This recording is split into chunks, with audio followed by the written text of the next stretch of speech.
Good morning, good afternoon, no matter where you are. Welcome by Black for Life to our Wellness Wednesday. I hope you all have had a great week thus far. Come right in, make yourself known. If you're coming in, please, I ask that you please share with us who you are, where you are watching us from, but just come right in to our Wellness Wednesday. Um, I'm looking forward to this conversation, and I'm looking forward to this conversation. Again, my name is Jerome Hurt. I'm sorry, founder, CEO of Buy Black for Life. Um, I'm looking forward to this conversation because I think to our communities, we must be intentional and purposeful about having discussions and conversations about mental health, mental well being. I see you, Brooklyn. Thank you. We must be intentional about conversations about mental health, mental well being. And I'm going to have a wonderful conversation with Kristen Guest, and I'm going to bring her on screen right now and welcome her to the conversation. But before her and I get into our discussion, I would like to read her bio because it is simply amazing about what it is that Kristen does. So I'm going to say Kristen E. Guest, Master of Divinity, licensed master social worker, is a fighter and is answering the call. In the midst of many difficult storms in life, she was able to obtain two master's degrees in New York City, a master's of divinity, and a master's of science in social work from Columbia University. As a licensed social worker and therapist by profession, working towards her clinical license, she has also added joy coach and speaker facilitator to her titles and list of activities. Why, you ask? Well, because Kristen knows a thing or two about joy, not just how to seek and the journey towards it, but also how hard it can be to achieve it in the midst of physical, mental, and emotional pain and struggle. From a young age, Kristen has lived with and battled against a debilitating autoimmune illness, leaving her many times without the ability or the will to get out of bed. And I could certainly respect and understand that. With her faith and a deep propensity to get to a place where she could support others in their journeys, Kristen has made it her mission to come out of the other side. As always, a work in progress. Not only this, her ultimate goal in life is to serve in a way that empowers others to activate joy for themselves. Kristen takes her mission seriously and carries it wherever she goes. Most recently, in her career, Kristen has served clients in shelter living without homes of their own. This has increased her empathy and compassion all the more, and her desire to reach as many hearts as possible that truly believe in the necessity and power of self love and growth. This has also been an awakening to what she was meant to do, which is serve others by helping them to access their joy and release pain.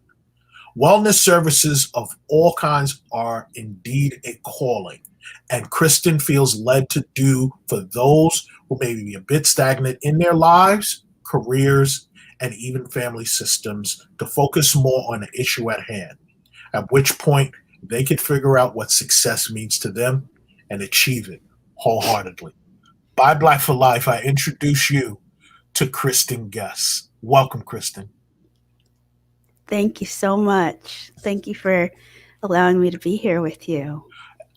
I'm reading your bio, and I went to your website as I'm apt to do before I speak to people, and I have to say, you did a lot of work to get to where you are, and I just want to start off by asking you if you can share with us, your background in more detail of what it is that you do as a therapist. Okay, so I Yeah, it's a lot. So Yes. I went to, as you noted, I went to social work and divinity school for grad school. Um, and that kind of led me to become, I wanted to, kind of be well rounded in my work as a social worker. Right. Um, my intent was not necessarily to become a therapist, but to, have that well rounded voice and perspective. And so I started working in shelters, in homelessness services in Brooklyn. Holler! Brooklyn. I hear we have Brooklyn in the house, You know there's and Brooklyn in the house. so, and so, yeah, so I spent some time there, and I just kind of uh, honed skills of like communication and helping others find their voice, and just kind of, hoping for some, you know, some loving care to be put out there, and like help people know that they have a voice and that they are worthy of Okay. speaking it, of using it. And then, I actually became ill. Well, I should say that I've had an illness all my life since I was about 5, autoimmune illnesses. And so in 2019, I was in and out of the hospital, spent the whole summer in the hospital, and, lost my job, and, just kind of had to figure something else out. So decided to come home to Connecticut, Okay. West Hartford, and reached out, in the midst of the pandemic, to some local therapists on Psychology Today, and just asked them, "Hey, I'm looking to grow my experience and get my clinical license, and I would love to work with you." And so I got a few answers, and am working with one, and it's just, it is a calling, and it's wonderful. Good. Good. So you said you didn't intend to be a therapist. Speak to how did that happen? How did that shift go and lead you into being a therapist? I think uh, therapy is like it's a one-on-one thing. Mhm. And so sometimes we feel as therapists that we're not doing enough, like we're not like, changing the world. Sometimes they say one person at a time, and sometimes they say you need to expand your reach and you need to do all this stuff. So my intention was always to like work in groups, get, things, get my, not my name out there, but just like get my reach out there.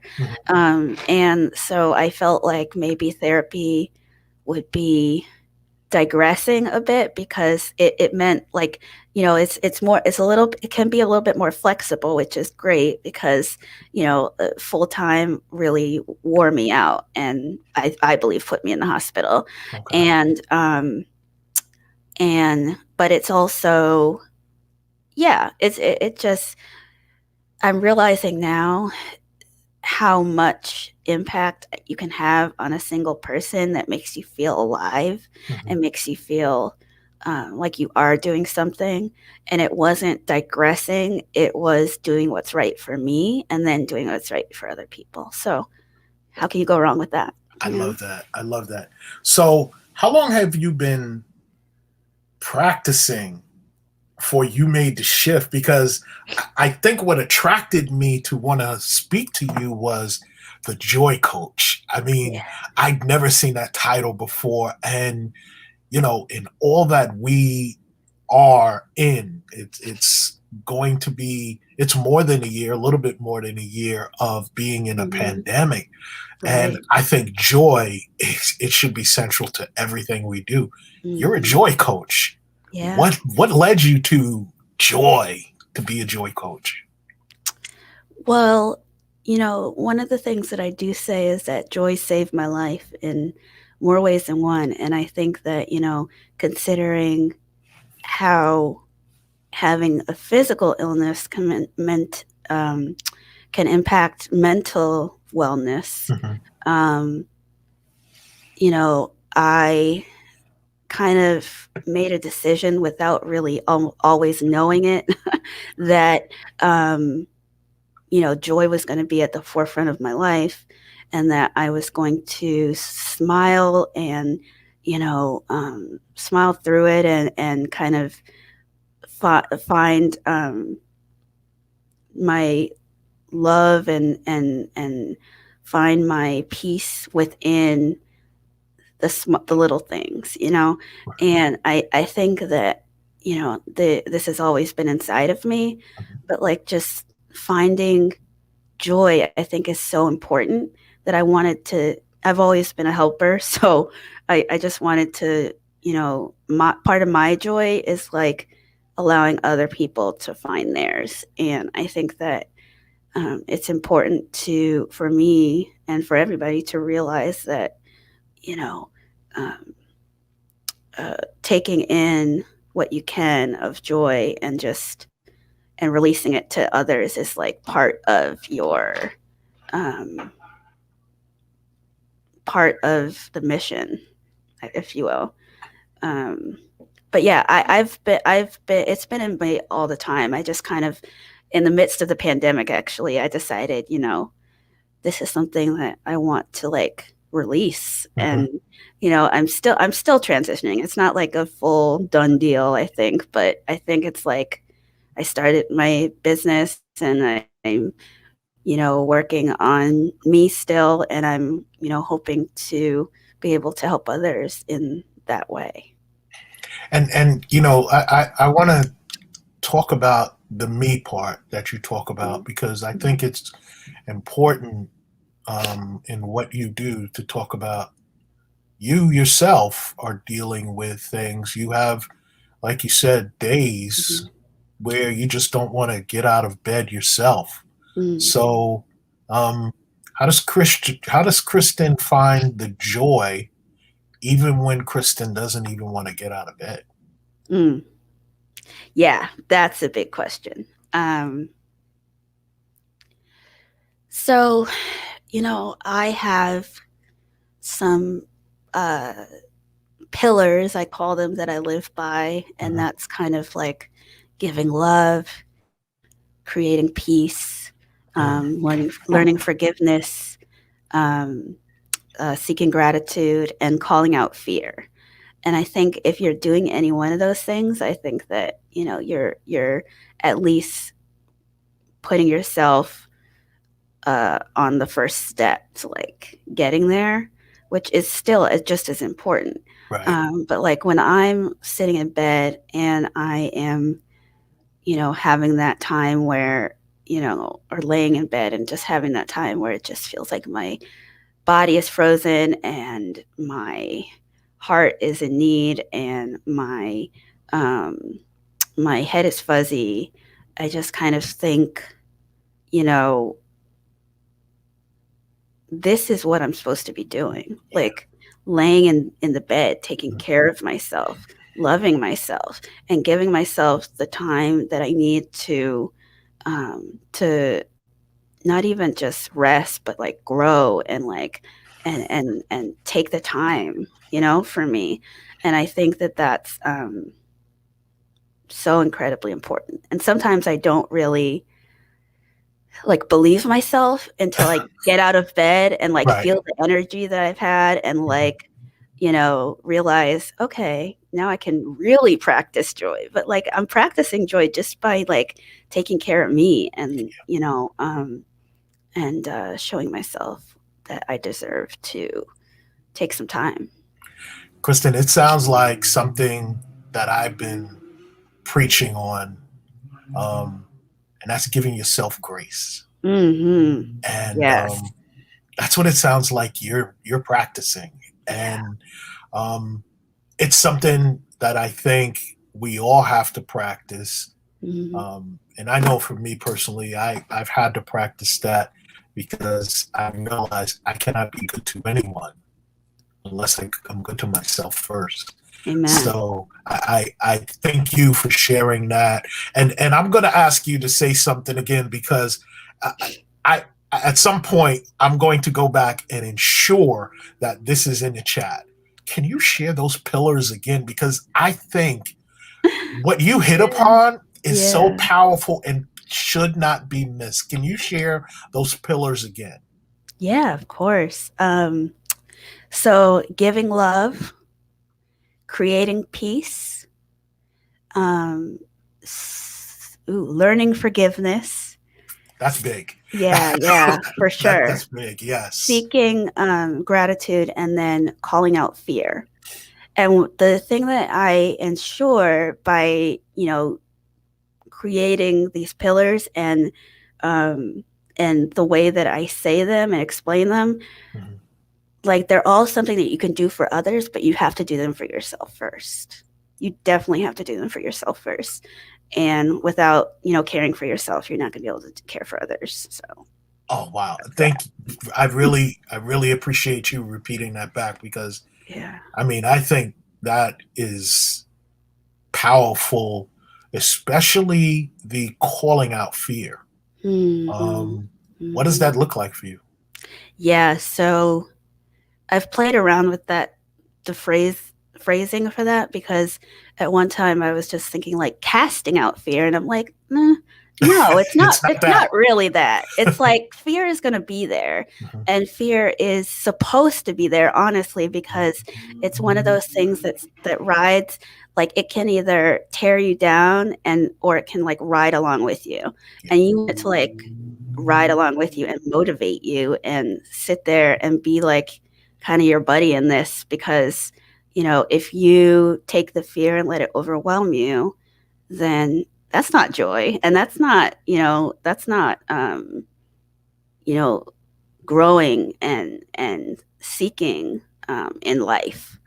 And so I think that, and obviously there's like a how to that too, but it's just kind of like, you know um using the other pillars and like finding little joys in the moment and just, working with what you've got, you know? Thank you for that. Mhm, So, talk about your work with the underserved is the term mhm, that I like to use. mhm, Um, the homeless that you have, and that because that's I mean that's so vital. mhm. You're in Connecticut, but you have lived in New York, so I'm sure you Yeah, know what the homeless situation looks like in New York. yeah. Talk about the work that you're doing with the underserved, Mhm, because I think people have a myth of what the homeless people look like. They don't realize I've known people who may have been a mhm. CEO. So share Yeah, with us your thoughts, your work with the underserved, please. yeah, for sure. So there's definitely stigma around homelessness, and I think that, you know, I it's not like I haven't held the stigma, Mhm. but it's like, you know, in my world, I want to be able to learn and grow all the time. Like that's so important for me. And so I think that, learning about people who are people and first, and not just a title or a attribute or something, is incredibly important. And I think, and I started working in family shelters when I was in grad school, and I just kind of like was like, okay, this is what I want to be doing um, while I'm here, and I found a lot of like joy and comfort in being able to like have a connection with people who were less about, you know, were more just about like protecting their families and Yeah, like growing their like families and just being there for their families, and had the courage to say I need help, you yeah, know, and yes, had like the dignity to just be like I need to do something for myself. right. And and that's not to like knock people who are on the street, because I think that's just as courageous. I think that, sometimes I just walk outside, and even in the weather we're having now, it's like 50 degrees, but that's wonderful for someone like me who has a house and like Right. who lives inside. But Right. like going outside and just standing outside all the time, or like sleeping outside, is like I go out there and think, could I ever do this? Could Mm, I ever do this? And it doesn't matter whether I could or not, because that could be me at any moment. It could be me at any moment. It could be any of us at any moment. And so, because we're people, and we're people who, have love in our hearts, and like are supposed to have grace for each other and grace for ourselves. And sometimes, it just, doesn't work out the way that we had planned.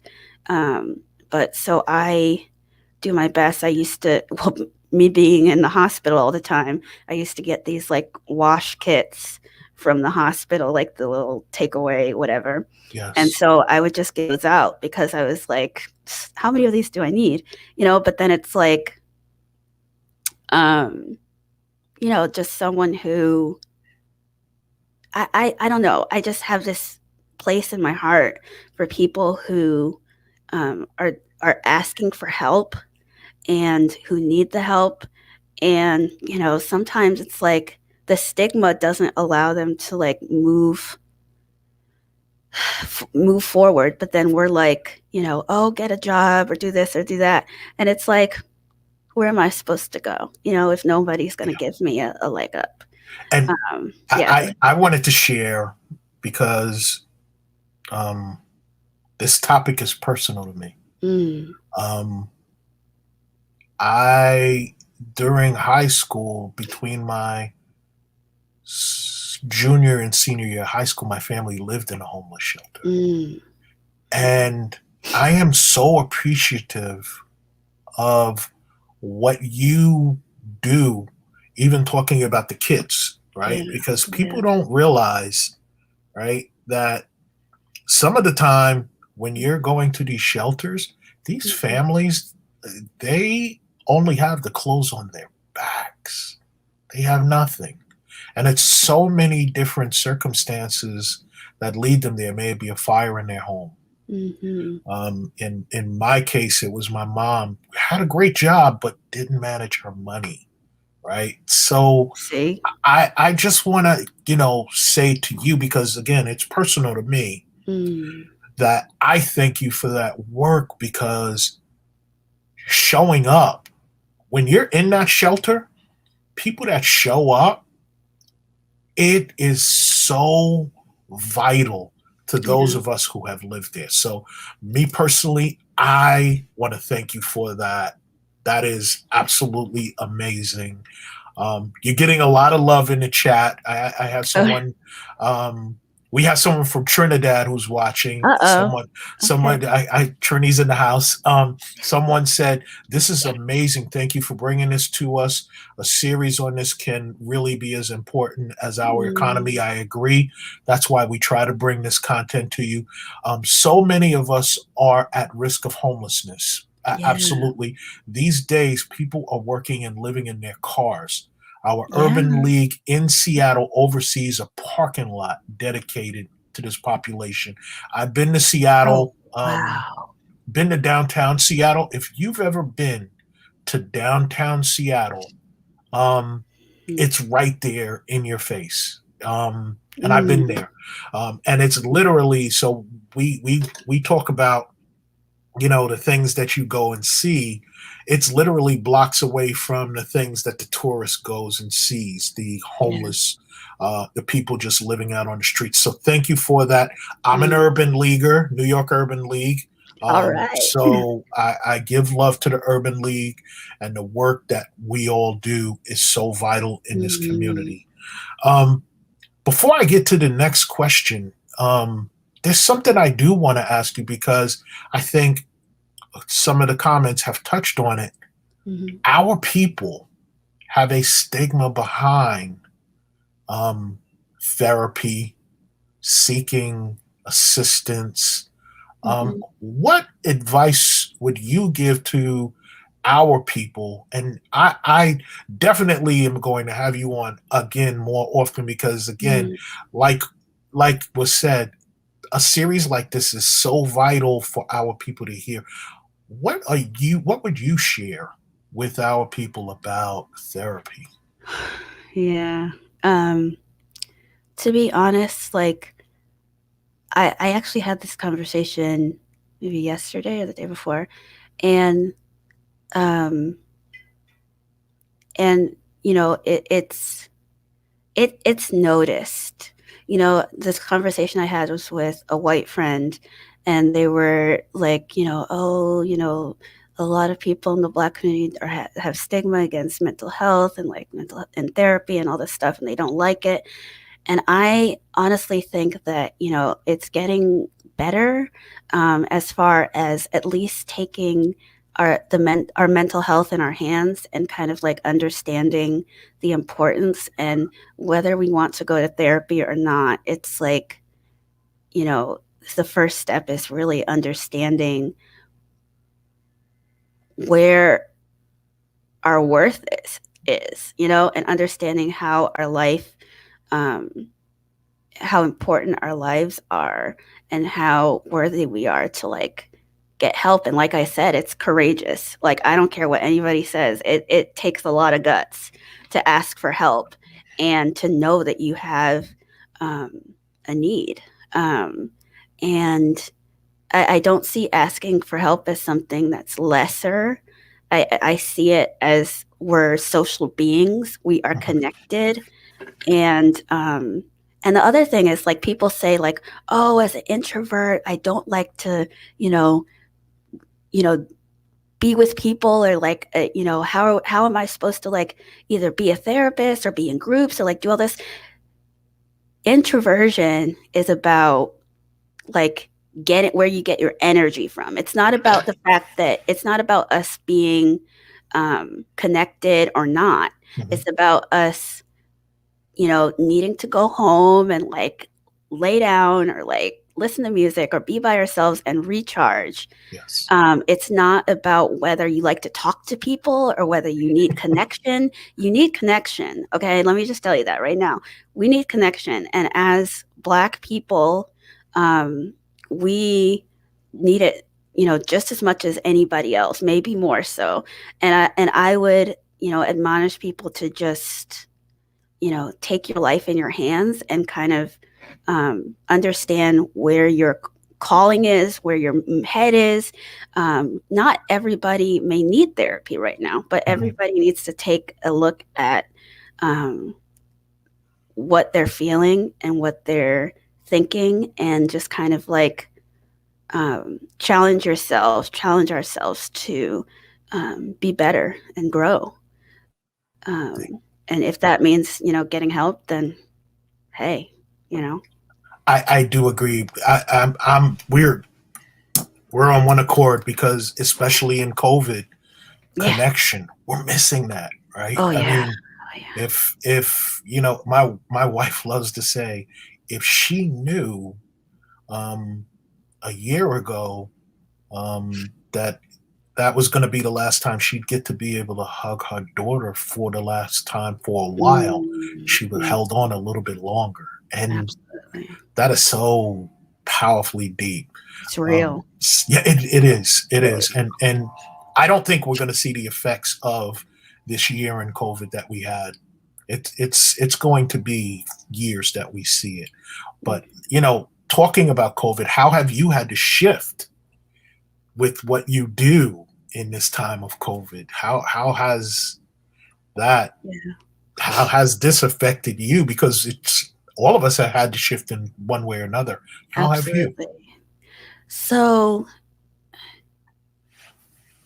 I'm gonna be really real, okay? That's what we're here for. Please do. I'm gonna be really real because COVID sucks, and it's a terrible, it's a pandemic. You know, it's wrong that it happened. It's wrong that it's growing. It's grown. It's wrong that it continues to take lives. And it has blessed me. Mm. It has blessed me to the point where I have been scared to say it. Um, as a person who has an illness, yeah, I'm scared for my life. Like, yeah, I am. That's real. Mhm. And I can just stay inside. I can go out with a mask. I can do all this, but I um, have always been a go, go, go, go, go kind of person. I didn't know when to sit still. Right. Right. Even with like an illness where, I could go, go, go, and then end up in the hospital. Go, go, go, end up in the bed. And I wasn't listening to myself. I wasn't listening to my body. COVID has, created this situation where I'm like, girl, you got to chill. You got to just sit down for a second and just rest. And like the amount of like rest that I've gotten and recouping that I've gotten, like, at some, like, I still get tired, obviously, Yes. and I still get run down, but I feel like, I almost can like take the world by storm at some point because, I have been able to sit down and just kind of relax with myself and tell myself. And, I'm completely remote on with therapy sessions, but, Mhm. that's kind of where I started because, I didn't, I didn't start, with at the beginning of COVID or the year. I started kind of in the middle of COVID with therapy. So I'm kind of used to that at this point, even though sometimes Wi-Fi is ridiculous. Yes. Yes. Um, but like but even besides the fact that I um, have been able to force myself to get rest, I just feel like, people get to see um, how important we all are to each other and like the love and the need now to, oh, I forgot what it feels like to hug now. I just want a hug, like people realize like, hey, I'm a type of person, so I'm like always hugging people and like, Yes. giving love. And it's like now you want it, right? Now you now you want my hugs. Okay, I see you. I'm Yes. here. Like, Yes. and just like I don't know. I just feel like a lot people are more understanding of each other and like thoughtful. And there are people who aren't, but hey, we're not thinking about that right now. We're Right. not thinking about that Right. right And I have someone who wrote in the chat. I have an amazing black therapist, Akeem Wright, in Wallingford, Connecticut, doing now. telehealth Oh, visits. Connecticut. Hey. He is amazing. Side note, you could have a bad therapist also. Mental health is important to us as people. COVID made us sit down. I Mm, mm, wholehearted tell it. as someone who survived COVID. Yeah. And when I say survive COVID, Yeah. um, my Yeah. wife and I thought it was over. Mm, Um, we, I contacted my kids. mm, Um, didn't think I was going to live through one night. I did. And then the next two nights after that, I wanted to die because I was suffering. mm. That was what COVID did to me. But Yeah. Yeah. I like the comment COVID made us sit down. How did you sit down? How did I sit down? How did you sit down, Kristen? Whew, how did I sit down? I sat down by, um, you know, just realizing that I was important enough to take care of my health because, I've had this illness for so many years and, you know, I have had the wrong mindset around it. Like, I mean, around like how to take care of me. Okay. I have during the pandemic and just sitting down, I've like realized that I want to be around. I want to be around like to see my family grow and like see my little nieces just thrive in this world hopefully, and like if not, then I want to be there to like support them in Right. thriving, Right. and so and there has been a time when I had, so I'll say I have scleroderma, and I was reading this article about those with digestive issues with in scleroderma, like, a certain percentage of them live, and now I have digestive issues, and like, I'm just like, okay, you know what? Forget this. I'm gonna live. And so I'm, reading articles, doing all this stuff, and deciding to bump sugar because that sugar used to be my best friend. It's not. Let me tell you right there, it's not.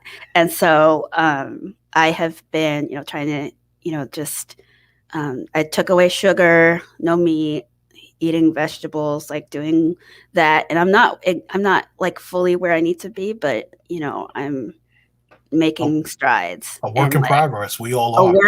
thank you, a work in progress. And yeah, so I have been sit here in my chair in my office or like be in the bed or like whatever and just think, let epiphanies come, let things just click and be like, you know what? I I want to live and I'm going to live because I'm going to take care of myself and be there for me, Yes. Like it's given me time to just think and just Okay. realize and notice. So does that mean Kristen's going to write a book? Ha! I mean, that's the hope. Okay. Okay. Hope, I'm looking forward to that and looking to support that because Uh-oh, now I what put it out there, huh? yeah, yes. But here's the thing: when you put things out into the universe, you'll be Yeah. surprised how the universe Hey, tell will it. what the universe will do with it. So That's right. uh, don't be ashamed to put anything of your heart's desire into the Mhm. universe because Mhm. man, I'm a testament to that. So let me Yeah, just for say that sure. Hey. I am Yeah. a testament to it. So Mhm. we're winding down, and I just want to say this topic has been amazing, and again, Mhm. it is vital to our people. It Right. is vital to It is. our community. It So is. I want to ask you because I'm sure either Mhm. those who are watching live or those who will watch this on replay, Mhm. where can they find Kristen? Uh, yeah, so I am just about everywhere, like, honestly, but the best place is you can go to my blog, which is like my website is for www.fortheloveofkeg, KEG, which are my initials, fortheloveofkeg.com. And then as you can see there, it's like a whole bunch of other words, blog for the love of keg, but you'll find it if you just go to fortheloveofkeg.com. And then also Instagram, which is at for the love of underscore keg, and that's where I put most of my content. That's where I, am sitting most of the time. Which, hey, it is what it is. So, Okay, okay, so I do what I can. But yeah, reach out, DM, email, call, whatever you need to do. okay. Um, yeah. We had this conversation about this topic maybe about a month ago, what a Mm, little bit less than a month ago, hmm. and I'm thankful that you agreed to be a Hmm. part of this conversation, and Yeah. I'm really appreciative. So I must ask, what Hmm. does buy black mean to you? By Black. Yeah. So for me, just like I said before, like as humans, we are um, seeking and needing connection. And I think buying black is important for the aspect of support and connection within and to the black community. And it means uh, supporting the the life of black people, supporting the worth of black people, showing that you know there are we're just as resilient, we're just as intelligent, we're just as memorable, we're just as well, maybe a little more like fun and beautiful and all that stuff. But we're like important. And, buying black doesn't mean that anybody else or anything else is less important and less worthy. But sometimes you just need that flair. You need that, um, you need to show that the worth of all people. And by buying black, you're kind of saying, you know, for me, I'm saying, my people are worthy. My people are talented. My people are successful. My people are beautiful. My people are strong. And I'm going to support them in all that they do. All Awesome. that they do. Yeah. Thank you. Thank you. And someone put in the chat, Kristen, I will buy it, meaning your book. All signed right. signed copy, okay? So they want a Okay. Tell me, signed hey. copy. So I'm going to have to check back at Kristen. Uh huh. What's going on with that book? It's coming. It's coming. You know, a And publisher. someone else put, since being in this group, I have been strictly buying black. Our people are amazing. And Mm, as someone who gets to see the behind the scenes, right, with what our black owned business, what black business owners do, hmm. I walk away every single day saying there's nothing that we can't do. And Absolutely. Kristen, you are example of that. Mm, Nothing that we can't do. Again, you talk about, you're very vulnerable in talking about your autoimmune disease, but yet you bring joy to it. So I'm going to ask you one final question. If there's anything that is on your heart that you wish to share with our Buy Black community about the Joy Coach. ooh. Okay. Um. Well, first of all, I want people to know that joy is not all fun and games. So, like, I've been having a lot of fun here, and it's just been a wonderful experience. And sometimes you just need to like sit in your stuff for a second and just be sad or angry or upset or just whatever. And that's especially the time when reaching out is great, is powerful. Um, and um, all of this is a part of joy. It's a part of getting yourself up and picking yourself up and just like moving forward. And I want to be the person that you know cheerleads and supports that and loves on people for that. And so, use my information, call on me, like find me, and I will be there virtually as as much as I can. And Right. if you need a coach, like, hey, I'm here. If you are in Connecticut, I heard Wallingford's in the house. If you Yes. are in Connecticut and are looking for therapy, I'm looking for more clients of color. I want to be a source of support and love and nurture to my people, my community, and so I'm looking for more Black clients, more clients of color, and yeah, just DM me, email me through my website, do a contact form, whatever you need to do. I'm here and I want to be supportive, and so that's me. Wow. Kristen, I thank you. Buy Black for Life. As much as this is about business, Mm, we are intentional in saying if you are not where you need to be mentally and physically, it yeah. will show in your business. That's why we bring Tell me about it. conversations like this to you. We're Hmm. not going to stop. We're going to be intentional and Hmm. including and continuing and having roundtables and having one on one Wellness Wednesday conversations Hmm. with professionals like Kristen. And I thank you. If you watch live, I thank you. If you're watching on the replay, I thank you. And I wish you all have a Wellness Wednesday. Thank you Amen. very much, by Black for Life. And Kristen, thank you for the love of our people. Have a Thank you. wonderful day, one and all.